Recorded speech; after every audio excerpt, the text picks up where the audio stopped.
Hello, my nakamatachi. This is JoyGirl with a review of chapter 1013 of One Piece, titled Anarchy in the BM, or Anarchy in the Big Mum.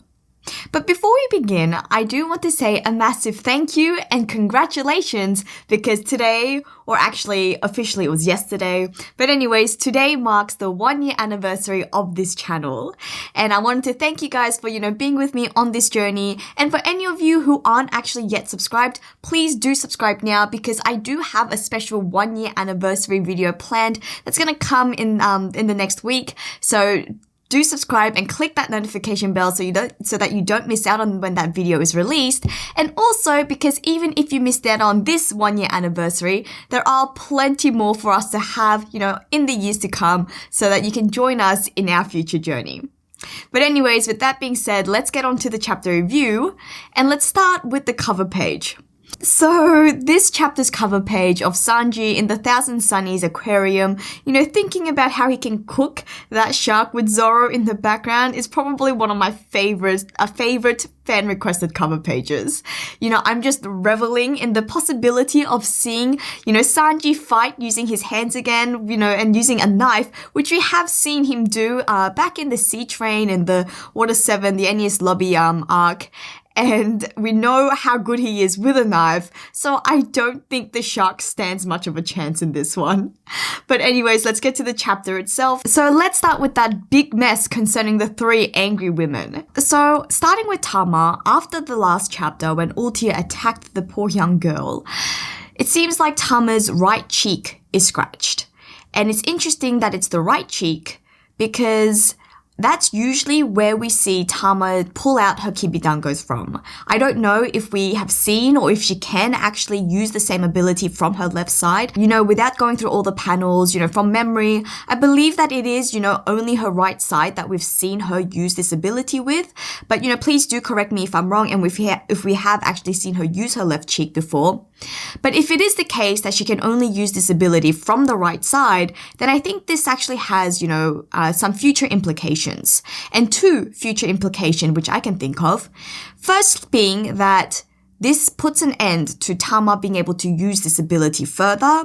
And so that means there will be no more of Tama being able to use this ability to control Kaido's beast pirates, to switch them over and turn them onto the Alliance's side. The other possibility, which is the more likely that I'm thinking, is that this will actually be a setup for another potential really great, really brave Tama moment. And possibly where we will actually see her using her ability to pull out a kibidango from her damaged cheek to possibly actually turn a significant beast pirate over onto the Alliance's side. And the reason why I think this one is more likely is just based off, some of the dialogue and the moments that Tama has been getting, when she said that she doesn't care if this is the last thing that she does, that she is going to, become a brave warrior. She's going to actually fight on the Alliance's side. So I think that this is a possible setup, which if this is the case, then I personally am cheering for. And speaking of cheering, did you like my little segue there? Cheerleading is a concept in Wano.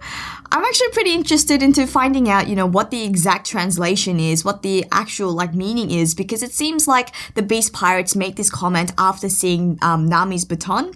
And also, actually, a fun fact, because I had to look this up right away after reading the chapter, cheerleading actually started on November 2nd, 1898. Just a little fun fact for you guys, it doesn't really mean a huge deal. It's just something that I found an interesting addition to make in this chapter. But anyways, actually moving on to Nami in this chapter, we see the Straw Hat Navigator use the Tornado Tempo, which is an attack we've seen before, up against Miss Doublefinger used in Alabasta, but this time here on Wano, Ulti easily dodges the attack. Even if Nami's attack had hit, I doubt that it would have been strong enough to actually, take Ulti down. A big attack that we did see, however, was Big Mom's Maser Cannon, which is actually a reference to Godzilla. Which, funnily enough, is actually something that I mentioned, in the recent chapters where we saw, Big Mom rampaging inside the castle where she knocks out Page 1. I actually did say that Big Mom looks quite like Godzilla in those chapters. So it's pretty amazing that we get a reference to Godzilla in this chapter. But before we go into a bit more detail discussing Big Mom, I do want to mention something. The difference in power between Nami and Big Mom's attacks is something that actually stood out the most for me in this battle scene between the women. So Nami's attack is a lot more, involves a lot more movement. It's a very swirly, a twirl movement, whereas Big Mom's is just a straight attack. It's just a straight attack with a lot more concentration, with a lot more concentrated power. And I think this could be actually a really great learning moment for Nami. Maybe she can come up with something very similar to Big Mom's Mazer Cannon, where she just uses a very straight-on attack with a lot more concentrated force and power. Of course, there's no way that Nami could, produce anywhere near as enough power and as enough force as Big Mom. But, Ulti is in a much more weakened state now. Actually, let's talk about Big Mom and the sort of purpose and the utility that she serves in this raid, which we see in this chapter. The biggest one that we're seeing now is how she's weakening Kaido's side. Now, this is much more evident with Ulti and Page 1, where if it is actually the case that Nami and Usopp are going to be the ones to take down the brother and sister Tobiroppo duo, then Big Mom has done a big job in actually weakening them down, with Page 1 being knocked out and then with Ulti with a hole in her stomach, where they're rendered in a state where it would actually be believable and achievable for Nami and Usopp to fight them and take them down. In the siblings' weakened states, I think Nami and Usopp now actually have a chance in being able to defeat them. Of course, although it'll still be a very, very difficult fight, just because of the sheer fact of the natural difference in the strengths between the two sides. But anyways, as for Big Mom and, her attacks itself in this chapter, we finally get to see what Hero looks like, and which is, the female version of Zeus. And I just love her character design. She is literally just a female version of Zeus, a cloud with hair, which actually just looks like a wig in comparison to Zeus, who just wears a cap. And also, we found out that Big Mom actually created this female homie because Prometheus wanted a girlfriend. Or I guess, in their case, a soulmate? Next up, I want to talk about the chapter title because it actually has quite a few connections to some of the events, some of the things that happened in this chapter. So, Anarchy in the BM is a reference to the song Anarchy in the UK by a punk rock band named the Sex Pistols. And as you will see in the chapter reactions if you decide to stick around for it, is that I did think, upon reading the title, that Kid is going to show up and, possibly have a bit of a scuffle with Big Mom. Because I've mentioned this before in, one of the earliest chapter reviews I've done on this channel, that it seems like Kid has been influenced quite a bit from the band the Sex Pistols, and we can see this in in the names of his attacks, the Punk Gibson, which seems to be a reference to the guitar brand, the Gibson, as well as Punk Rotten being a reference to the lead vocalist in the Sex Pistols named Johnny Rotten. And so in that way, it actually makes sense that Kid decided to use Punk Gibson against Big Mom in this chapter, because it's sort of like him using, Gibson Les Paul, which is the guitar, which was often used by the band. And it's also that same movement where Kid just, attacked Big Mom from above using his metallic arm, which is just straight up from above, which is very much, very reminiscent of the very iconic movement of, smashing guitars on stage, which a lot of punk rock bands do. But if you actually want to hear a really fun fact, is that Anarchy in the UK was ranked by the Rolling Stones to place 56th in their list of the 500 greatest songs of all time. 56. 5-6. Gomu? And whether or not that's a coincidence, I'm inclined to say that it's not a coincidence because this is Oda after all. So props to Oda yet again for, coming up with this, very intricate web of detail and research, which I had a lot of fun in trying to unravel. And with all of these extra fun facts and details, I do want to make a fun suggestion, which is, to reread this chapter, to actually play this song in the background as you're reading for a very different flavor and to add to your reading experience. Because personally, I would like to play this song right now, but I don't want to get struck down by copyright. Anyways, apart from all of these external references, this chapter title obviously, has connections to some of the events and some of the things that actually occurred within the chapter itself. So firstly, there is that sense of anarchy in that, we've got Nami, Big Mom, Ulti, all in a scramble to sort of, fight each other. But then what's interesting is that this chapter title also refers to the anarchy of Big Mom herself. The sheer chaotic, irrational character that is Big Mom. We see in this chapter that Big Mom is okay in breaking the rules of friendship to go after Tama to try kill her, whom she was only trying to protect only seconds earlier, just because she hates it when people leave her. Which is, of course, a reference to, Big Mom's childhood and how she believes that she was left alone by all her friends at the orphanage, by Mother Carmel, without realizing, the irony that she actually ate all of her friends and she ate, her beloved Mother Carmel. And so it's just this title, as much as it is a reference to all the crazy, chaotic things that's happening around Big Mom, it's also a direct reference to that big ball of contradiction that, Big Mom, the character, is herself. But in my opinion, I think the most impactful instance that we see of, anarchy, of going against the rules, of going against the law, is actually what we saw with Zeus. We actually see that Zeus goes against Big Mom. And so Zeus actually defying Big Mom, pleading with Nami to actually to at least watch him in his last dying moments, was just something very surprisingly, very unexpectedly emotional. Guys, Oda has done it again. He made me cry with a ship, and now he's made me cry over a cloud.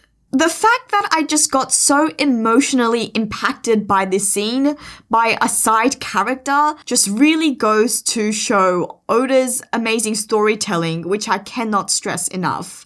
Like, seriously, guys, you can see it in the reactions. I had tears well up, and I almost would have started crying if it wasn't for Kid's intervention. But before we actually get into discussing Kid, I do want to spend a little time actually discussing the interaction between Nami and Zeus a little further. So apart from my very emotional response, I was actually quite surprised at the amount of time, the amount of pages that Oda actually dedicated in, fleshing this scene out and fleshing out, the whole thing of Zeus feeling betrayed from the other homies, how his emotional response at being shunned by both Big Mom and Nami, and just the amount of time that Oda spent in actually in dedicating to Zeus's character did surprise me. Considering that we've been cutting out a lot of other scenes, that we cut out a lot of the fights, a lot of things have been off-screened. So for Oda to dedicate, some screen time to Zeus, and then the way that it actually ended, for Zeus to be actually consumed by Hera, for me actually I think leads to some, brings up some possibilities. The fact that we actually had this emotional journey makes me feel like it really isn't over for Zeus. The fact that, it feels like this scene was included to actually make us feel emotionally invested into his character. So even though we've seen Hera actually eat Zeus, we see Zeus inside her mouth, I'm holding out the sliver of hope that he's actually been contained in Nami's Climatact, because we also see that Nami's Climatact was also in Hera's mouth.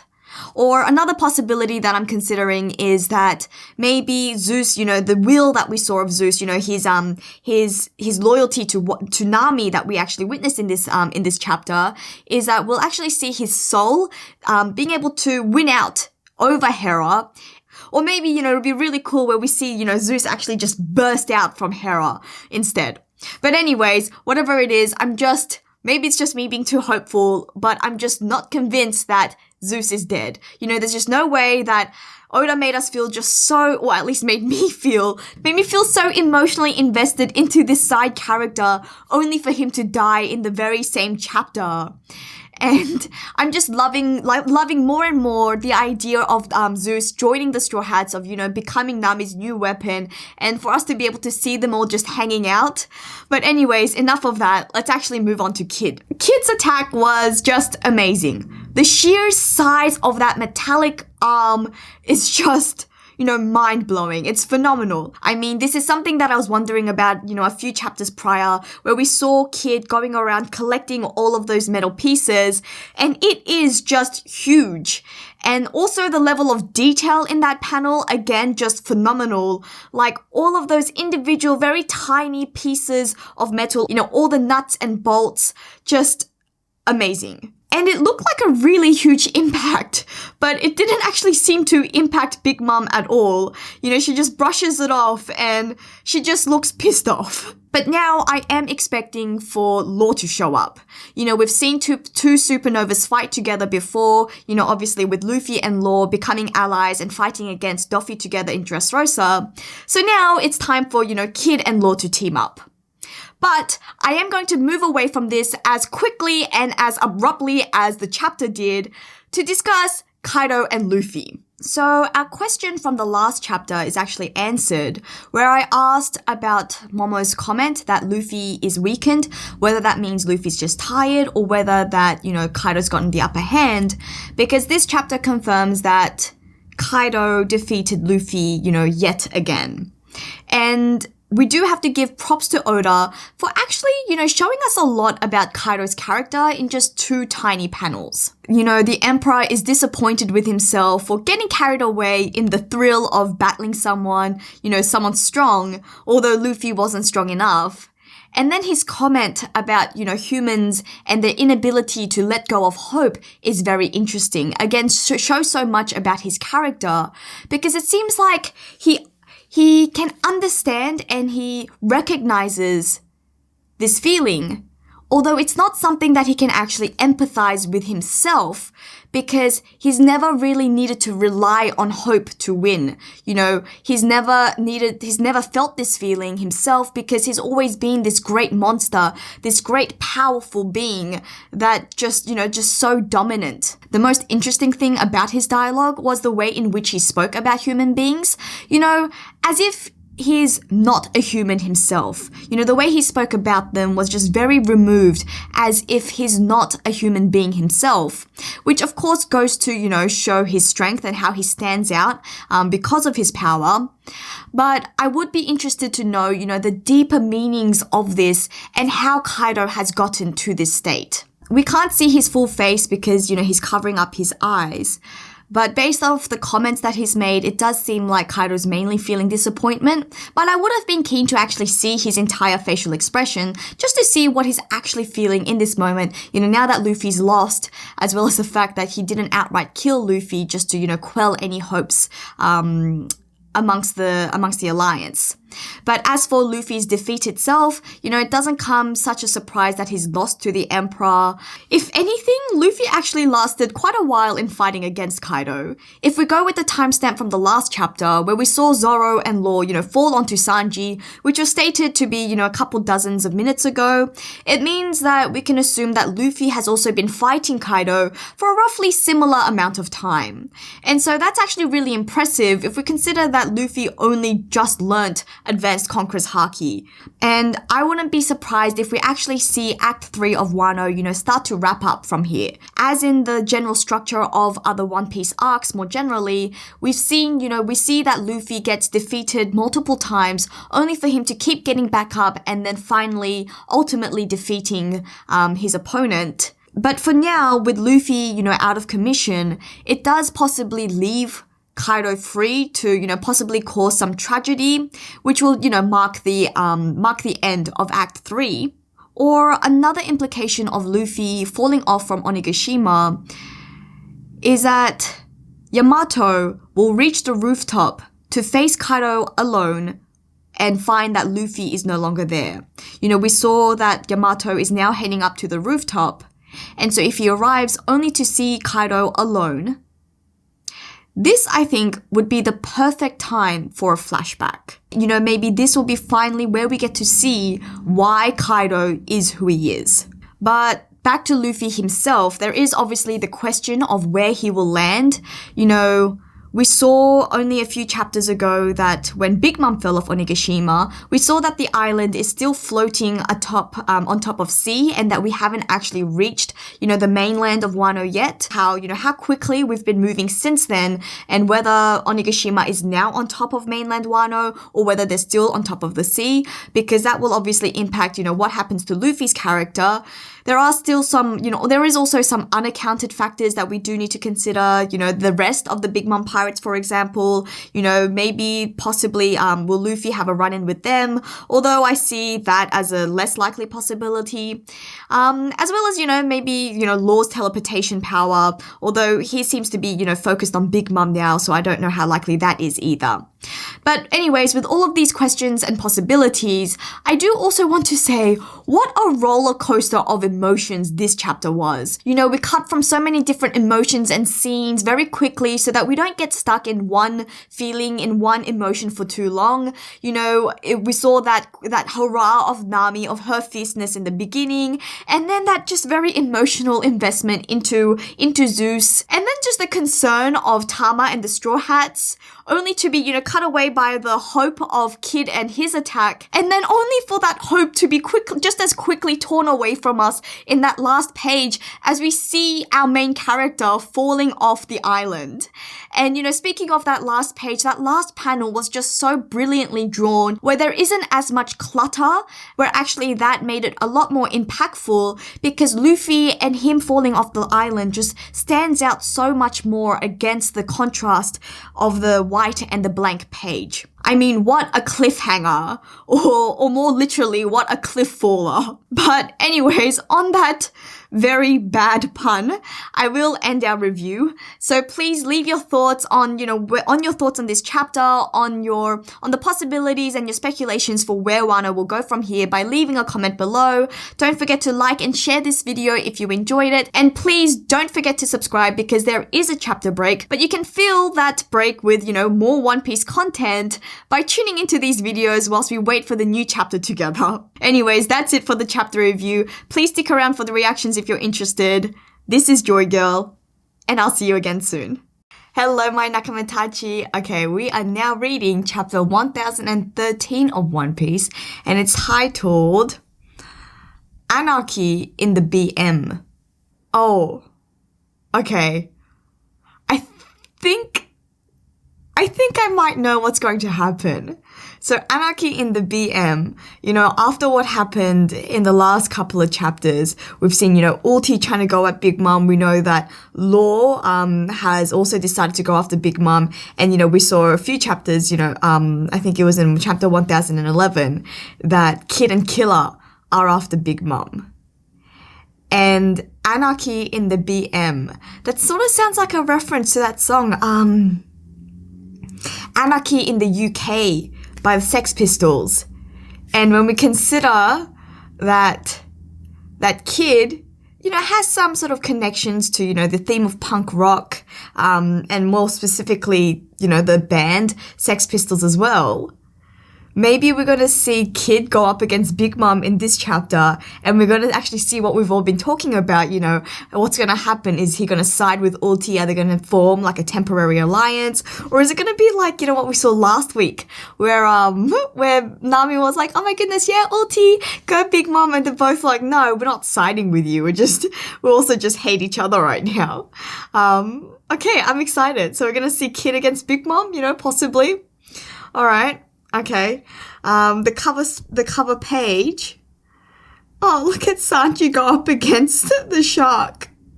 And it's a Zoro shark. It's a Santoryu swordsman shark. Hey, look at that semblance. Santoryu swordsman shark. That's so funny. And actually, yeah, that's amazing, because Sanji never uses his hands in fighting because he's a chef. And, you know, chefs should not let their hands get injured. And so we actually see him now wielding a knife. I think it's a big kitchen knife if it's a kitchen knife, but we're going to see him go up against the three-sworded shark. That's so funny. We don't get to see the other eye, but I imagine if we did, maybe the shark would also have one eye closed with a scar over it. That's funny. Look at Zoro just sleeping in the background. Okay. Let's get to it. And oh my goodness, we are starting in the action straight away. Oh, wow. Oh. Yeah, so, Nami's just sandwiched in between Ulti and Big Mom. Oh, poor Tama. She's out. Yeah, go Nami. Nami's so fierce right now. She's so badass. Who cares? She deserved it. Oh, I love it. Oh my goodness. I think Ulti's waking up. Oh, yes, they're going to fight. Oh. Tornado tempo. Boom. Straight as soon as Ulti's up. Bam! Another one. Oh no, she's already grabbed onto her though. Far out. We did see, how fast Ulti is. Oh, she's gonna pulverize her skull. No. Combine. Yes. Big Mom stepping in to fight her. Yes, Big Mom saving. What? Crazy. Napoleon, Prometheus, and Hera just all combining. Wow. Look at that attack, just going straight through Ulti. Yikes. And look at just that paneling, look at all the comparative sizes. So it's just such well-drawn panel where you can see Big Mom huge, just in the background there. And Ulti also quite big in the foreground. And it's a tiny detail, but you see Nami just sandwiched in and she's tiny compared to the two.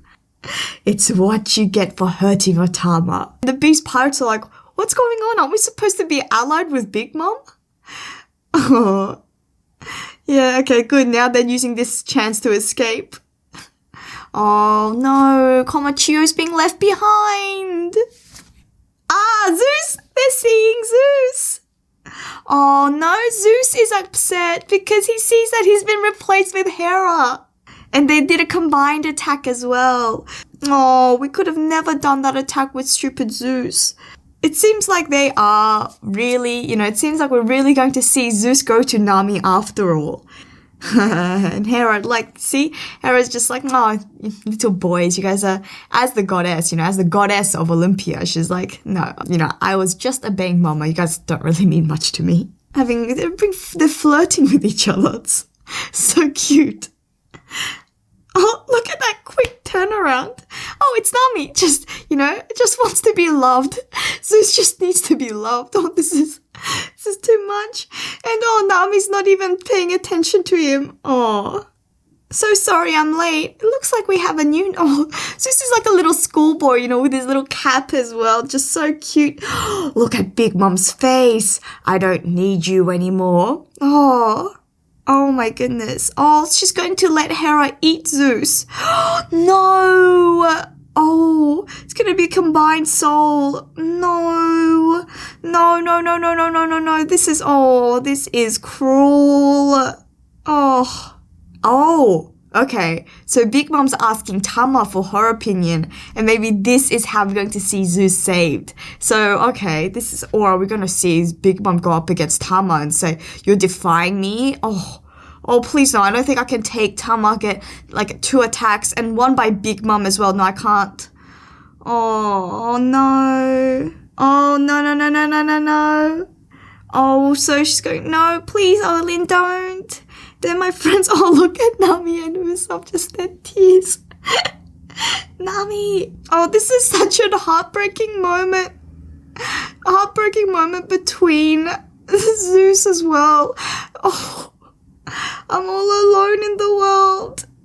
I just don't want to die knowing everyone hates me. Oh, just watch. This is so much. For the first and last time. Oh, he's going to... Oh, he's going to save Nami with his dying. Oh, this is too much. Oh. Oh. Oh, she's captured him. She's sucking it out. Oh. Oh, Nami's saving him instead. Oh, he's lost his soul and won't eat. Thanks for this. Oh, this is so cruel. This is not what I was expecting. Oh my goodness. So Tama's running away with them and Big Mom's going to kill. What is... Oh... Big Mom is going to kill Tama as well. And look, Tama's joined in with the trio, the crying. And, oh, that's a metallic arm. Yes, it is. That's a metallic arm. And kids joined in. Oh, yes. Yes, look at that. What on earth? Oh my goodness. Okay, right a few pages before, we were talking about the paneling, just about how it shows the sheer sides of some of the characters. And look at that ginormous arm. You know, we can't even see the whole of Kid. It's just his arm just shown to just boom, right on top of Big Mom. Wow, that is crazy. Yes. Get lost, Straw Hats. Look at them. Oh, that's funny. So some of them like Captain Kid and the trio are like, yes, Captain Kid. That's so funny. Oh, so we're going to see Kid and Big Mom go up again. Oh, okay. So we're going right to the rooftop. Okay, straight away a scene change. Oh, no. So this is what? The outcome was obvious. You gained a powerful weapon and let it go to your head, boy. Oh, the problem with humans is that they can't give up hope. Wow. Oh my goodness. What? Oh my goodness. Luffy's been defeated again. I think we're going to see Act 3 of Wano wrap up pretty quickly. My goodness, what a roller coaster. Seriously, what a roller coaster. I'm not gonna lie, I teared up. I was almost about to cry just seeing that exchange between Zeus and Nami. That was proper emotional. That was sad. Oh my goodness. Wow. And we have a chapter break, of course. Oh my goodness, we're gonna have to deal with this. Okay. Alright. See you later, guys.